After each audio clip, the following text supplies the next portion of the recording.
अभी हम लोग पेज 87 88 पे जाएंगे, theories of business cycle. Text book पढ़ने का ज़रूरत नहीं है श्वेजर। तो देयर आर 1 2 3 4 5 6 डिफरेंट थियोरीज। सबसे फर्स्ट आते हैं नियो क्लासिकल स्कूल में। नियो क्लासिकल का बेसिक अजम्पशन क्या है कि अगर कभी डिमांड में कुछ शॉक लगेगा, एक्सटर्नल शॉक, ठीक है, या तो सप्लाई में एक्सटर्नल शॉक लगेगा। अभी डिमांड में एक्सटर्नल शॉक लगेगा तो क्या हो जाएगा, डिमांड कम। बेसिकली क्या हो रहा है, ऐसा कुछ प्रॉब्लम होता है जिससे डिमांड कम हो जाएगा, या तो कोई ऐसा एक्सटर्नल शॉक होगा जहाँ से सप्लाई कम होगा। सप्लाई कम होने का एक्सटर्नल शॉक का एग्जांपल क्या है, अगर मेरे को चप्पल बनाने के लिए क्रूड रॉ मटेरियल है, क्रूड का ही प्राइसेस अगर बढ़ गया तो मैं क्या करूँगा, वो प्राइस पास ऑन करूँगा तो ऑटोमेटिकली सप्लाई कम हो जाएगा ना, बराबर है कि नहीं, क्यों क्या हो जाएगा, प्राइस बढ़ेगा तो सप्लाई कम। तो ये वो लोग अजम्पशन क्या है नियो क्लासिकल का कि ये सब है ना जल्दी हम लोग ठीक कर सकते हैं। कैसे, फॉर एग्जांपल डिमांड कम हुआ तो डिमांड बढ़ाना है तो क्या करेगा गवर्नमेंट, स्ट्रेट इंटरेस्ट रेट्स कम हो जाएगा। ये लोग का अजम्पशन है कि ऐसा हो जाएगा करके, एंड जल्दी ठीक हो जाएगा। डिमांड अगर कम होता है, इंटरेस्ट रेट नीचे कर दिया तो क्या हो जाएगा, सब लोग सस्ते में बोरो करेंगे एंड कंजम्पशन मेरा बढ़ जाएगा और डिमांड का प्रॉब्लम हो जाएगा सॉल्व। मतलब जल्दी हो गया सॉल्व, यानी कि कुछ प्रॉब्लम आता है नियो क्लासिकल बोलता है कि बहुत जल्दी ठीक हो जाएगा। सिमिलरली सप्लाई का इशू है, क्रूड का प्राइसेस अगर बढ़ गया तो मेरे को वो पास ऑन करना पड़ेगा कस्टमर को, सेलिंग प्राइस बढ़ गया उसकी वजह से मेरा सप्लाई कम होगा। तो अभी मैं क्रूड का प्राइसेस को तो कुछ नहीं कर सकता, बट वो लोग क्या बोल रहे हैं कि मैं वेजेस कम कर सकता हूँ मेरे लेबरर्स का, जिसके वजह से मैंने मेरा प्राइसिंग सेम रखा एंड फिर प्रॉब्लम सॉल्व। ये अजम्पशन है, ये रियल में इतना इजी होता है क्या, बिल्कुल भी नहीं होता है। इसके लिए ये नियो क्लासिकल का फर्स्ट फ्लॉ ही है, मॉडल का ये जो थियरी का फर्स्ट फ्लॉ ही है। तो वो लोग क्या बोलते हैं, shifts in both demand and supply और due to changes in technology only. Long term पे, शॉर्ट टर्म पे कुछ भी होगा ना एक्सटर्नल शॉक की वजह से, वो ऐसे करके ठीक हो जाएगा। बट ऐसा रियल में पॉसिबल है क्या? 2008 का क्राइसिस हुआ था, इतना जल्दी ठीक हो गया था? इंटरेस्ट रेट कम करने से डायरेक्ट ठीक हो गया था? नहीं ना, 1.5 2 ईयर्स 3 ईयर्स लगा ठीक होने के लिए। 3 ईयर्स तो नहीं बट 2 ईयर्स तो लग गए थे ना, बराबर है कि नहीं? तो वो लोग क्या बोलते हैं कि वो एक बार ठीक होने के बाद गवर्नमेंट का ज़्यादा इंटरवेंशन की ज़रूरत नहीं है एंड फ्री मार्केट है, डायरेक्ट वो लोग ठीक कर देंगे। गवर्नमेंट का सिर्फ जब कुछ इशू आता है छोटा मोटा तब वो करेंगे बस, फिर उसके बाद नो गवर्नमेंट इंटरवेंशन। समझ में आ रहा है? बट ये रियल लाइफ में होल्ड करता है क्या? नहीं करता है। तो उसके बाद एक और है ऑस्ट्रियन स्कूल। यहाँ पे भी क्या है क्रक्स कि भाई गवर्नमेंट का इंटरवेंशन शुड बी लो, जैसा यहाँ पे भी है गवर्नमेंट इंटरवेंशन कम, यहाँ पे भी कम ही होना चाहिए। तो यहाँ पे क्या बोल रहे हैं वो लोग, बिजनेस साइकिल्स जो है ना, यहाँ पे हम लोग बात क्या कर रहे हैं, बिजनेस साइकिल्स मतलब ऐसे पीक, ये सेम चीज़ का ही बात कर रहे हैं। ये किसके वजह से होता है? ये लोग बोल रहे हैं गवर्नमेंट के इंटरवेंशन के वजह से होता है। मतलब ये लोग क्या बोल रहे हैं सिंपल लैंग्वेज में, इंटरेस्ट रेट जब कम होता है सब बिजनेसेस क्या करता है, बोरो करता है, पैसा बोरो करता है और क्या करता है, बहुत सारे प्लांट एंड इक्विपमेंट डालता है, लेबर सब करता है, जिसकी वजह से पोटेंशियल के ऊपर चला जाता है, जो कि करेक्ट है। लेकिन सिर्फ इसकी वजह से होता है क्या, और भी बहुत सारा फैक्टर्स है ना, यूटिलाइजेशन, बहुत सारा चीज़ आ जाता है। कंपनी का मेन मोटिव है प्रॉफिट्स कमाना, ये सब भी है। एंड जो एम्प्लॉई जो काम करता है वो भी हम लोग अज्यूम कर रहे हैं ना सब लोग काम करेंगे, बट वो प्रॉपर जैसे जैसे एक्सपैंड होता है तो क्या होगा, उसका सैलरीज वेजेस भी तो बढ़ना चाहिए, नहीं तो वो काम ही नहीं करेगा। ये सब भी तो फैक्टर इन करना पड़ेगा, बट यहाँ पे ये सब फैक्टर इन हुआ है क्या? नहीं। वो लोग क्या क्या बोल रहे हैं सिंपल, जब इंटरेस्ट रेट नीचे जाता है कंपनी ज़्यादा इन्वेस्ट करती है लॉन्ग टर्म पे, बराबर है, लेकिन जैसे ही इंटरेस्ट रेट ऊपर कर दिया थोड़ा तो कंपनीज फेल हो जाती है। जो भी जस्ट अभी यहाँ पे इंटरेस्ट रेट्स कम है तो प्रॉफिट में रहती है, जैसे इंटरेस्ट रेट बढ़ा दिया उन्होंने वापस इंटरेस्ट लिया तो लॉस में चला जाएगा। समझ में आ रहा है? तो यहाँ पे ऑस्ट्रियन स्कूल क्या बोल रहा है, government intervention should be low, and जो भी बिजनेस साइकिल्स है वो किसकी वजह से हो रहा है, गवर्नमेंट के इंटरवेंशन की वजह से हो रहा है। बट ऑब्वियसली सिर्फ गवर्नमेंट के इंटरवेंशन से नहीं होता है। समझ में आया? उसके बाद केनेशियन स्कूल करके एक है, ये और ये काफ़ी इंपॉर्टेंट है, जहाँ तक मुझे लगता है यहाँ एक क्वेश्चन तो आना चाहिए इसमें से, बट देखेंगे। तो केनेशियन स्कूल में रिसेशन जब होगा तो गवर्नमेंट का इंटरवेंशन मैंडेटरी है, ये उनका थियरी है। अब ये क्यों कर हम लोग देखते हैं, जब रिसेशन हुआ है, रिसेशन अकर्स, तब अनएम्प्लॉयमेंट भी तो इशू है, वो यहाँ पे कुछ बताया क्या? नहीं। तो फर्स्ट चीज़ है कि अनएम्प्लॉयमेंट ज़्यादा है, रिसेशन हो चुका है तो उन्होंने प्रोड्यूस किया रहेगा गुड्स, वो बिक रहा है क्या उनका? नहीं। यानी कि अभी प्रॉब्लम क्या है, उनके पास इन्वेंट्री पड़ा हुआ है लेकिन वो बिक नहीं रहा, यानी कि एक्सेस सप्लाई है उनके पास। समझ में आ रहा है इन लोगों का लॉजिक कैसा है कि रिसेशन अकर हो चुका है, गवर्नमेंट इंटरवेंशन ज़रूरी है। क्यों? क्योंकि भाई रिसेशन चल रहा है, बहुत सारे एम्प्लॉयज़ को ले ऑफ कर चुके, तो अनएम्प्लॉयमेंट बहुत ज़्यादा है, प्लस एक्सेस सप्लाई भी है क्योंकि तुम्हारा इन्वेंट्री अब तक बिका नहीं है। वो हिसाब से उन्होंने यहाँ पे एक्सेस सप्लाई करके दिया है। इतना समझ में आया? यहाँ पे मैंने लिखा है प्रीवियस जो भी इन्वेस्ट किया है ना उसका जो है इन्वेंट्रीज वो है एक्सेस सप्लाई। अच्छा, अभी मेरे को एक बात बताओ, इतना एक्सेस सप्लाई है रिसेशन में, तो अभी महंगे में बिकेगा क्या वो, या नॉर्मल प्राइस में भी बिकेगा क्या? नहीं ना। तो क्या होगा, हम लोगों को क्या करना पड़ेगा, प्राइस कम करना पड़ेगा। प्राइस कम करने के लिए यहाँ पे सिंपल क्या बोल दिया था मैंने, वेजेस गिरा दो एम्प्लॉय लेबरर का, या तो सैलरीज गिरा दो। यहाँ पे अगर मैंने सैलरीज, यहाँ पे लोग क्या बोल रहे थे सुनो ध्यान से, कि यहाँ पे अगर मैंने वेजेस गिरा भी दिया, अज्यूम करो मैंने गिरा दिया, तो मैं एज अ कंट्री बात कर रहा हूँ, बराबर, एक कंपनी का नहीं बात कर रहा हूँ, पूरा कंट्री का। अगर सबका एम्प्लॉयज़ का गिरा दिया, लेबरर्स का गिरा दिया, तो उनके हाथ में कम पैसा आएगा। उनके हाथ में कम पैसा आएगा तो कंजम्पशन ही नहीं होगा। तो भले ही तुमने सप्लाई कम किया, डिमांड साइड में भी तो इफेक्ट हो गया ना। समझ में आ रहा है? यहाँ पे तुमने अगर पैसे कम भी दे दिए उनको और सस्ते में माल बेचना भी चालू कर दिया, बट डिमांड ही नहीं आएगा ना, क्योंकि एम्प्लॉयज़ और लेबरर्स वही तो सब आगे जाके खरीदने वाले ना, अलग अलग कंपनीज के। समझ में आ रहा है? तो वो पॉसिबल ही नहीं होगा। समझ में आ रहा है? एंड फर्स्ट ऑफ ऑल ये करना भी इतना ईजी नहीं है। आपको नहीं लगता है कि ऐसी लेबरर्स का पैसा नीचे कर दिया या सैलरीज कम कर दिया, लॉयल्टी रहेगा क्या एम्प्लॉयज़ का? नहीं, तो वो होगा ही नहीं। तो इसके लिए नॉर्मली ये लोग क्या बोलते हैं, वेजेस जो है वो डाउनवर्ड स्टिकी होता है। वेजेस जो है वो डाउनवर्ड स्टिकी है, यानी कि वेजेस ऐसे गिरा नहीं सकते असली में। ये लोग का ये थियोरी है, जो कि बहुत हद तक ठीक है। रियल में भी अगर आप कंपनीज देखते हो ले ऑफ करती है, बट ऐसे सोचो ना, अगर न्यूज़ में आता नहीं है क्या कि ये लोग ने अभी 500 एम्प्लॉयज़ या 4000 एम्प्लॉयज़ को ले ऑफ कर दिया, कितना नेगेटिव न्यूज़ जाता है, बराबर है कि नहीं? इसके लिए रिसेशन टाइम पे भी या कोविड टाइम पे भी वो लोग बहुत सारे एम्प्लॉयज़ को अभी भी फुल मनी दे रहे, ले ऑफ नहीं कर रहे। समझ में आ रहा है? तो ये कहीं हद तक ठीक है। समझ में आ रहा है? वेजेस का जो वेजेस है या जो सैलरीज है, दोज आर डाउनवर्ड स्टिकी। ये समझ में आया? फिर वो बोलते हैं अच्छा ठीक है, तो अभी ये वेजेस तो कम करके ठीक नहीं कर सकता मैं प्रॉब्लम, तो एक काम करता हूँ ना, इंटरेस्ट रेट नीचे करता हूँ, जैसे यहाँ पे ये लोग ने बोला था। बट अभी एक बात समझो, ऑलरेडी इन लोगों का इतना इन्वेंट्रीज बाकी है कंपनी का, तो कंपनीज खुद रिस्क में है। कंपनीज बोल रही है भाई ये पहले बिके तो मैं बाकी का करूँ ना, सस्ते में पैसा मिल रहा है तो भी मैं करूँगा क्या? ऑलरेडी इतना इन्वेंट्रीज बाकी है, तो मैं बैंक से सस्ते में लोन लेके और इन्वेंट्री बनाने का रिस्क लूँगा क्या? नहीं लूँगा। तो मॉनेटरी पॉलिसी काम करेगा क्या यहाँ पे? नहीं।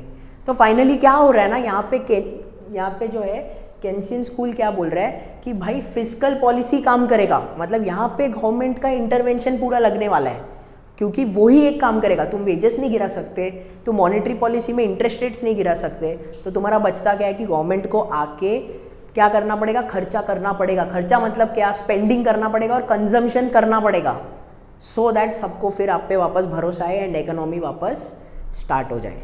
बट इस चीज़ का प्रॉब्लम क्या है, फिर यहाँ पे मैंने प्रॉब्लम दिया है, गवर्नमेंट अगर खर्चा करते जाएगा तो क्या हो जाएगा, डेफिसिट में जाएगा। डेफिसिट खर्चा करने के लिए उसको लोन लेना पड़ेगा, लीड्स टू हायर डेट। ये एक प्रॉब्लम है केंसियन स्कूल का। सेकेंड, यूटिलाइजेशन मैक्सिमाइजेशन, ये पॉइंट भी इंपॉर्टेंट है। यहाँ पे भी ये वाले मॉडल पे भी हम लोग है ना कंसिडर नहीं कर रहे कि एम्प्लॉयज़ को कितना खुश रखना है। देखो यूटिलिटी मैक्सिमाइजेशन बहुत सिंपल है, कंपनी का प्रॉफिट सबसे मैक्सिमम होना चाहिए, यही फोकस होना चाहिए। यहाँ पे मैंने वो फोकस किया नहीं है, एग्जैक्ट फोकस नहीं है यहाँ पे। समझ में आ रहा है यहाँ पे? क्योंकि कैसे है, सबसे पहले मैंने क्या देखा था कि वेजेस कम करूँ ताकि मैं प्राइजेस सेम रख पाऊँ। मैंने ये नहीं सोचा कि मैक्सिमाइज़ करना है मेरे को प्रॉफिट, मैंने ये सोचा भाई मेरा एक्सेस सप्लाई का ठीक हो जाए प्रॉब्लम। समझ में आ रहा है? प्रॉफिट मैक्सिमाइजेशन यहाँ पे फोकस नहीं था। सेकेंडली, आप ऐसे भी समझो कि जब साइकिल ऐसा है, यू हैव टू अंडरस्टैंड कि एम्प्लॉयज़ ये साइड पे काफ़ी खुश रहेंगे जब एक्सपेंशन चल रहा है, क्योंकि उन लोग का सैलरीज ज़्यादा रहेगा, सब कुछ रहेगा। एक बार पीक में आ गए, उसके बाद जब नीचे जाएगा तो क्या हो जाएगा, सैलरीज का कट होना चालू होगा, जो बोनस मिलता था वो नहीं मिलेगा। तो ये लोग क्या बोल रहे हैं, ऐसे समझो, प्रैक्टिकली भी समझो, बहुत सारे लोग हैं ना जॉब करना उतना प्रेफर नहीं करेंगे फिर वो टाइम के लिए। अभी अगेन ये डिपेंड करता है, बहुत सारे लोगों का ऐसे भी रहेगा कि यार अभी रिसेशन चल रहा है, जॉब छूट गया तो प्रॉब्लम है, जॉब कर लेंगे, करने के लिए करना पड़ रहा है बट यूटिलाइजेशन गिर रहा है उनका, ऐसे सोचो। तो मतलब यूटिलाइजेशन का मैक्सिमाइजेशन का बात चल रहा है, यूटिलिटी मैक्सिमाइजेशन का बात चल रहा है क्या यहाँ पे? नहीं, बस इतना ही समझना है आपको। ये इतना इंपॉर्टेंट पॉइंट पर से नहीं है बट ये दिया हुआ है। अगेन ये सब श्वेजर में नहीं दिया हुआ है, करिकुलम में दिया हुआ है, इतना समझा। उसके बाद लास्ट क्या है, not much importance to money supply. यहाँ पे सब मनी सप्लाई का इतना बात ही नहीं किया ना, किस चीज़ का बात किया है? Physical policy. मॉनेटरी पॉलिसी मैंने बोला ना काम नहीं किया है, बट कहीं ना कहीं आपको पता है कि मॉनेटरी पॉलिसी काम करता है। अपने इधर कोविड हुआ तो क्या किया, क्या किया हमारा रेट्स को, रेपो रेट्स गिरा है ना, कंजिक्यूटिवली गिरा है कि नहीं? तो क्या किया उन्होंने, मनी सप्लाई को दिया ना इंपॉर्टेंस। क्या केनेशियन स्कूल ने दिया क्या? नहीं दिया। समझा अभी आपको? लिंक कर पा रहे हो ना प्रैक्टिकल? इससे बस इतना ही समझना है, मोर देन इनफ है ये। उसके बाद आता है नियो केंजियन स्कूल या न्यू केंजियन स्कूल, दोनों भी बोलते हैं। यहाँ पे पूरा जो केंजियन स्कूल है सेम है। वहाँ पे हम लोग क्या बोल रहे थे, सिर्फ वेजेस डाउनवर्ड स्टिकी है। यहाँ पे बोल रहे सब कुछ डाउनवर्ड स्टिकी है, हर एक खर्चा, not only wages, everything else. समझा? रेंटल्स हो गया, सब कुछ हो गया, सैलरी, सब कुछ, एवरीथिंग। क्लियर है?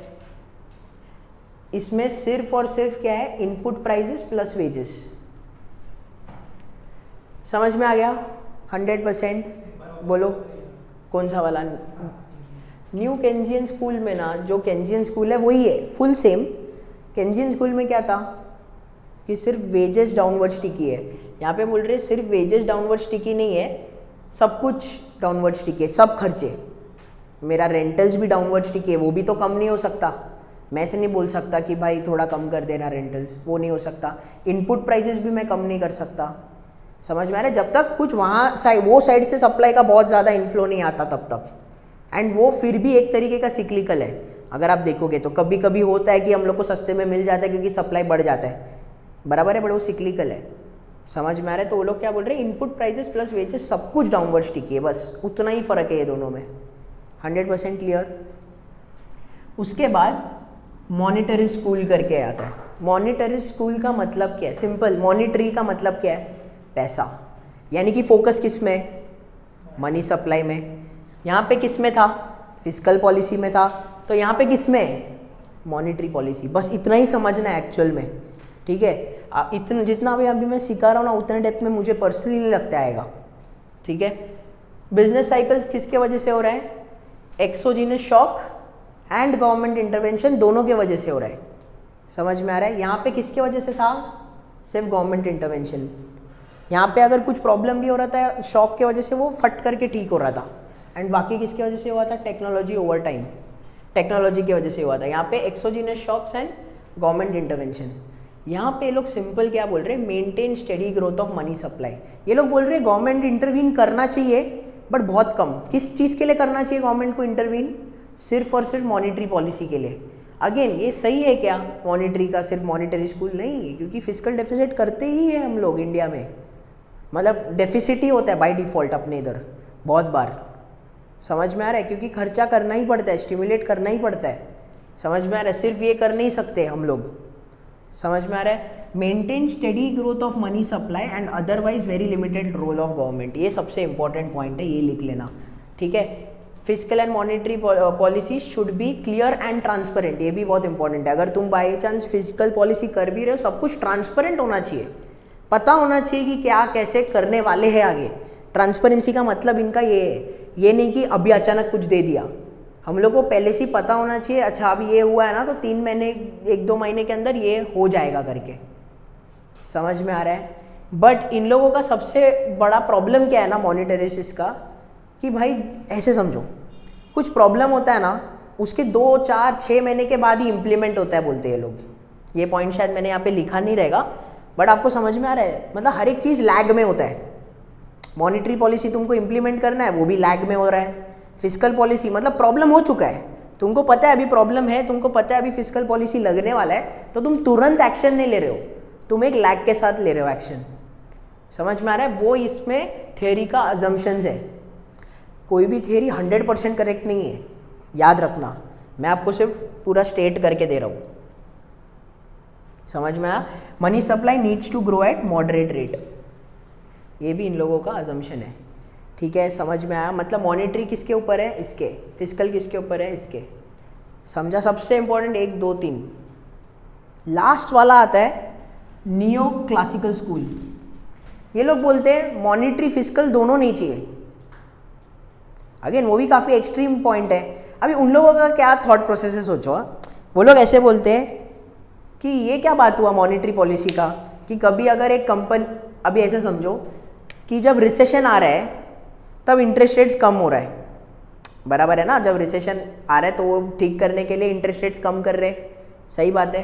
तो वो लोग बोलते हैं अगर ऐसा ही है तो सब कंपनीज जो भी रैशनल कंपनीज है वो लोग क्या करेंगे, रुकेंगे कि कब रिसेशन आएगा और तभी सिर्फ एक्सपैंड करेंगे ना। समझ में आ रहा है आपको ये लोग का थॉट प्रोसेस कैसा, समझा क्या? वापस एक बार बताता हूँ। कंपनीज है ना नॉर्मल इंटरेस्ट रेट्स पे एक्सपैंड ही नहीं करेगी, वो रुक जाएगी। वो बोलेगा जब रिसेशन आएगा ना, जब सस्ता होगा ना, तब मैं करूँगा। समझ में आ रहा है? अगर ये सबका थॉट प्रोसेस हुआ तो कोई नॉर्मल केस में करेगा ही नहीं एक्सपेंशन, और कोई नॉर्मल केस में किया ही नहीं तो वो भी ऑटोमेटिकली रिसेशन हो जाएगा ना। समझ में आ रहा है? तो ये लोग बोल रहे कि ये गवर्नमेंट का पॉलिसी हम लोग को समझ में नहीं आता कि ये क्या तरीका हुआ। तो हम लोग क्या बोल रहे हैं, मतलब ये लोग क्या बोल रहे हैं, रियल बिजनेस साइकिल थियरी क्या बोलता है, effect of real economic variable such as change in technology and external shock. इसके वजह से ही बिजनेस साइकिल चेंज होता है। जो भी ये बिजनेस साइकिल चेंज हो रहा है ना, वो किसके वजह से हो रहा है, real economic variables. Real economic variables में क्या क्या आएगा, बाकी कंट्री का प्राइस क्या है, बाकी कंट्रीज का प्रोडक्ट्स कैसा है कंपेयर टू अपना कंट्री, ये सब इकोनॉमिक चीज़ें, हर एक चीज़ें वो सब मैटर करेगा। वो राइट, इनविजिबल हैंड थियरी मतलब वही। उसके बाद प्राइजेस और नॉट डाउनवर्ड स्टिकी, यहाँ पे ये वाले का अजम्पशन क्या है, अगेन क्या ये मैं 100% इस पे भी मतलब मानता हूँ, ऑब्वियसली नॉट। प्राइजेस स्टिकी रहता है बहुत सारी चीज़ों का। ये लोग क्या बोल रहे हैं ना, सप्लाई डिमांड आ जाएगा एंड ऑटोमेटिकली प्राइस ठीक एडजस्ट हो जाएगा। समझ में आ रहा है आपको? मतलब कभी भी ऐसा कुछ होता है, मतलब यही चीज़, ये वाला चीज़ जो मैं बोल रहा हूँ ना, सप्लाई का मैंने बोला था, सप्लाई केस में इनपुट प्राइसेस बढ़ गया था तो वेजेस ऑटोमेटिकली नीचे जाना चाहिए, मतलब यहाँ पे वो लोग कर देंगे। यहाँ पे वो बोल रहे हैं कि वो ऑटोमेटिक हो जाएगा एडजस्ट, हम लोगों को करने का ज़रूरत नहीं है। वेरएस केंजियन स्कूल क्या बोलता है, नहीं होगा, एडजस्ट नहीं होगा, प्रॉब्लम होगा। एंड कहीं हद तक मैं ये वाला पॉइंट है, सिर्फ मैं बोल रहा हूँ वेजेस वाला है ना, डाउनवर्ड स्टिकी, वो मैं ज़्यादा इनके टूवर्ड्स इंक्लाइंड हूँ। समझ में आ रहा है? बट एज ए थियरी आपको सब कुछ समझना है कि उनका क्या थॉट प्रोसेस है। समझ में आ रहा है? यहाँ पे क्या है, टेक्नोलॉजी एंड एक्सटर्नल शॉक्स की वजह से prices are not downward sticky, मतलब सप्लाई डिमांड के बेसिस पे प्राइस एडजस्ट हो जाता है, सब इनपुट प्राइसेस वेजेस दोनों भी एडजस्ट हो जाता है। समझ में आया? इन लोग है ना लेकिन यूटिलिटी फंक्शन पे बिलीव करते हैं, यूटिलिटी फंक्शन मैक्सिमाइजेशन पे। मतलब कंपनीज किस, यहाँ पे न्यू क्लासिकल स्कूल का मतलब ही क्या है कि कंपनीज चालू करती है क्योंकि उनको सबसे ज़्यादा प्रॉफिट कमाना है, और एम्प्लॉय काम करता है क्योंकि उसको सबसे ज़्यादा खुशी, यूटिलाइजेशन जहाँ पे मिल रहा है, जितना नंबर ऑफ आवर्स जितना काम कर रहे हैं, जो सेटिस्फैक्शन उसको मिल रहा है with respect to money and in general, मतलब एनवायरनमेंट सब कुछ मिला के जिसमें वो सबसे ज़्यादा खुश है, उसको हम लोग बोलते हैं यूटिलिटी फंक्शन। समझ में आया? जैसे यहाँ पे मैंने बताया था कि यहाँ पे यूटिलिटी मैक्सिमाइजेशन का कुछ कंसेप्ट नहीं है। यहाँ पे कैसा है समझ में आया आपको? मतलब फॉर एग्जांपल वही यहाँ पे पीक है तो वो ऐसा सोच सकता है कि यार अभी क्या है, वैसे भी मेरा सैलरी बहुत कम है, ऐसे सोचो नॉर्मली। ये जनरलाइज करके मैं बोल रहा हूँ, अगर किसी का सैलरी सिर्फ सपोज 8,000 है, 8K है पर मंथ, ठीक है, अगर नीचे जाते टाइम उसको बोल दिया कि अभी आपका सैलरी हो जाएगा 4K, तो हो सकता है वो बोलेगा कि अरे यार अभी नेक्स्ट 6 मंथ्स रिसेशन है ना, एक काम करता हूँ, मैं जॉब नहीं करता हूँ, मैं घर पे लीजर में बैठता हूँ, चलेगा, मैं कुछ उल्टा अपना एक नया कोर्स कर लेता हूँ एंड उससे मैं आगे जाके और बेटर कर सकता हूँ, तो अभी मैं नहीं करूँगा, क्योंकि उसको मैक्सिमाइजेशन, उसका यूटिलिटी मैक्सिमाइजेशन उसमें ज़्यादा लग सकता है ना। समझ में आया आपको? ये एग्जाम्पल का मतलब यहाँ पे समझा क्या? ऐसे सोचो, अगर 8K है उसका सैलरी पीक में, लेकिन जब रिसेशन चालू या कॉन्ट्रैक्शन चालू हुआ उसका सैलरी कट कर दिया, 4K ही बोल रहे हैं, तो वो सोच रहा है यार अभी 6 मंथ्स मेरे को 4K मिल के कोई मतलब नहीं है, मैं उससे अच्छा कुछ कोर्स करके अपने आप को डेवलप कर देता हूँ एंड बाकी आगे जाके कर लेता हूँ, मेरे को उसमें यूटिलिटी मैक्सिमाइजेशन ज़्यादा लग रहा है। पॉसिबल है ना? ऐसे एग्जाम्पल से समझा बस। तो वही इन लोग ने यहाँ पे बोला हुआ है, level of economic activity is consistent with maximum expected utility. ये आप बिजनेस के हिसाब से प्रॉफिट सोचो, एम्प्लॉय के हिसाब से सबसे ज़्यादा खुशी with respect to money and otherwise. समझ में आया? Therefore government should not intervene with physical and monetary policy. यहाँ पे ये मैंने सबसे पहले जो बताया था आपको, तो इसके लिए ये लोग इस पर बिलीव नहीं करते। अभी एक और चीज़ मेरे को बताने का था, न्यू क्लासिकल स्कूल में जैसा है ना यूटिलिटी फंक्शन का मैक्सिमाइजेशन, केनेजियन स्कूल में नहीं है ये वाला, बट न्यू केंजियन स्कूल में ना ये वाला है यार, यूटिलिटी मैक्सिमाइजेशन। ठीक है, तो यूटिलिटी मैक्सिमाइजेशन कहाँ पे है? नियो केंजियन स्कूल में है एंड न्यू क्लासिकल में। समझ में आया? अगेन ये श्वेजर में पॉइंट नहीं दिया हुआ है। अभी व्हाट वील डू इज, हम लोग ब्लू बॉक्स सॉल्व करने का ट्राई करते हैं एंड एंड ऑफ चैप्टर देखते हैं सॉल्व होता है कि नहीं होता है। पेज नंबर 217 पे आ जाओ, करिकुलम एग्जाम्पल 7। तो फर्स्ट क्वेश्चन ही वो है, real business cycle models. The main difference between new classical मतलब RBC basically real business cycle and new Keynesian, ये दोनों का डिफरेंस क्या है? सबसे first, the main difference is that the new classical models are monetaristic या monetarist है। क्या हम लोग ने यहाँ पे क्लियर देखा था कि मॉनिटरी एंड फिजिकल पॉलिसी नहीं है, तो ए आएगा क्या आंसर? नहीं। डिफरेंस क्या है? New classical models use utility maximising agent whereas new Keynesian does not. मैंने क्या बोला था? दोनों में यूज होता है। थर्ड क्या है? New classical models assume that prices adjust quickly to changes in supply and demand. Prices are not downward sticky का मतलब ये वो है कि जल्दी एडजस्ट कर लेगा। यहाँ पे क्या है? जल्दी एडजस्ट होता है। यहाँ पे बोला था ना, ये मेन पॉइंट ही है कि इनपुट प्राइजेस एंड वेजेस सब कुछ, सब प्राइजेस क्या है? डाउनवर्ड स्टिकी है। तो यही तो डिफरेंस है दोनों का। तो आंसर क्या आएगा? सी। क्लियर? उसके बाद second question, basic RBC models focus on the choices of a typical individual who can choose between consuming more thus giving up leisure and enjoying leisure more thus giving up consumption. What causes persistent unemployment in this model? क्या बोला था मैंने? ये इसका मतलब क्या? ये जो लाइंस दिया है उसका, चूजिंग बिटवीन कंज्यूमिंग मोर दस गिविंग अप लीजर मतलब क्या? जब हम लोग एक्सपेंशन फेज में है तब मैं घर पे बैठना नहीं प्रेफर करूंगा ना, मैं काम करना प्रेफर करूंगा और वो पैसे आने से कंज्यूम करूंगा, बराबर है। एंड यहाँ पे जब पीक में रहेगा 8,000 एंड 4,000 का एग्जाम्पल, 8,000 है, फिर पीक के बाद जब नीचे जा रहा है 4,000, तो मैं क्या बोलूँगा? नहीं यार, लीजर करना बेटर है, या तो मैं स्किल बढ़ाना बेटर है, जॉब छोड़ के कंजम्पशन बाद में कर लूँगा, चलेगा। तो ये किसका है? ये जो बताया है लॉजिक, इसको क्या बोलते हैं हम लोग? यूटिलिटी फंक्शन बोलते हैं। वही तो समझाया था। तो क्या आएगा आंसर इसका? सी, द यूटिलिटी फंक्शन। समझ में आया क्या कैसे करना है? उसके बाद ईओसी पे आ जाओ, एंड ऑफ चैप्टर। यहाँ पे ना ये वाला जो है 6 थियरीज, उस पे ना क्वेश्चन नंबर 9, 11, 13, 14 एंड 15 इतने क्वेश्चन है। 1, 2, 3, 4, 5। लेट्स सी सॉल्व हो रहा है क्या। आप लोग खुद से ट्राई करो। सबसे first, The Austrian economic school attributes the primary causes of business cycle to be, किसकी वजह से हो रहा है? यहाँ पे देखो लिखा हुआ है। हाँ राहुल, क्या है ये? ऑस्ट्रियन स्कूल का business cycle cause due to government intervention. मतलब किसकी वजह से हो रहा है? गवर्नमेंट का इंटरवेंशन की वजह से हो रहा है। The Austrian economic school attributes the primary cause of business cycle to misguided government intervention। बराबर है कि नहीं? सिंपल। फिर हमें 11th वाला, monetarist favour a limited role of government because they argue. क्या आर्ग्यू करते? मॉनिटरिस्ट मतलब कौन सा? ये वाला। इधर ये लोग ने क्या बोला था? लैग होता है। यही मैंने समझाया था कि क्या क्या एक्सप्लेन किया था मैंने कि इम्प्लीमेंट करने को टाइम लगता है। तो वो लोग क्या बोल रहे हैं? गवर्नमेंट पॉलिसी रिस्पॉन्सेस में लैग। हो गया करेक्ट। उसके बाद 13th question, according to the Austrian school the most appropriate government response to an economic recession is to what? Recession होगा तो क्या? Maintain steady growth in money supply, वो तो नहीं आएगा। वो किसका है मनी सप्लाई स्टडी ग्रोथ वाला? मॉनेटरी स्कूल का है। तो क्या आएगा? Decrease the market rate of interest below it's natural value. मेरे को बात बताओ, ऑस्ट्रियन स्कूल में क्या बोला है मैंने? गवर्नमेंट इंटरवेंशन क्या होना चाहिए? लो। तो गवर्नमेंट इंटरवेंशन नहीं होना चाहिए ज़्यादा।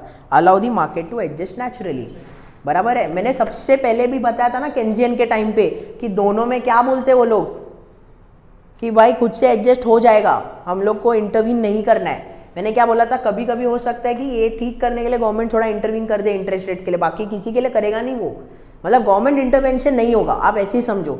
जब भी हम लोग ये थियरीज कर रहे हैं, यहाँ पे गवर्नमेंट इंटरवेंशन नहीं होगा, यहाँ पे नहीं होगा, यहाँ पे होगा, but with respect to what? Fiscal policy. यहाँ पे होगा but with respect to what? Monetary. यहाँ पे दोनों भी नहीं होगा, मॉनिटरी भी नहीं होगा, फिस्कल भी नहीं होगा। किस पे हम लोग का फोकस है? यूटिलिटी फंक्शन पे फोकस है। प्राइजेस स्टिकी नहीं है। और क्या किसकी वजह से हो रहा है? Changes in technology and external shocks. तो इसमें आंसर क्या आएगा? Allow the market to adjust naturally. उसके बाद 14th क्वेश्चन, और national government response to severe recession by funding numerous infrastructure projects. मतलब क्या? Fiscal policy. मतलब कौन सा रहेगा? Keynesian school. सोचना पड़ा क्या? तो आंसर क्या आएगा? केनेशियन। अभी इजी लग रहा है क्या? देखो जो सिखाया उसी में आएगा। फिर बाद में 15th भी देख लो। According to real business cycle models and economic contraction is most likely caused by what? किसके वजह से होगा? स्टिकी वेजेस की वजह से हो सकता है क्या? यहाँ पे क्या बोला है मैंने? Prices are not downward sticky. तो हो सकता है क्या? नहीं। थर्ड क्या है? Contraction in the money supply. हो सकता है क्या? मॉनिटरी पॉलिसी, फिस्कल पॉलिसी ये लोग करते हैं क्या? तो फिर मनी सप्लाई का आएगा क्या बात? नहीं। सेकंड क्या है फिर? Rising energy prices. Rising energy prices मतलब क्या? Crude prices. मतलब क्या हो गया वो? External shocks. समझा कैसे देखने का? अभी सब समझ में आ रहा है 100%। तो इतना लिखो, फिर आगे का देखते हैं।